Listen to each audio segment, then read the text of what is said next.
എന്റെ മഹത്വം കാണുക നീ, എന്റെ കയ്യിൽ തരിക നിന്നെ.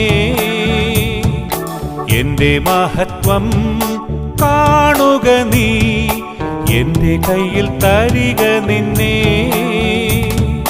എന്റെ ശക്തി ഞാൻ നിന്നിൽ പകർന്നു, എന്നും നടത്തിയിടും കൃപയിൽ. എന്റെ ശക്തി ഞാൻ നിന്നിൽ പകർന്നു, എന്നും നടത്തിയിടും കൃപയിൽ. കരുതുന്നവൻ ഞാനല്ലയോ, കലങ്ങുന്നതെന്തിനാ?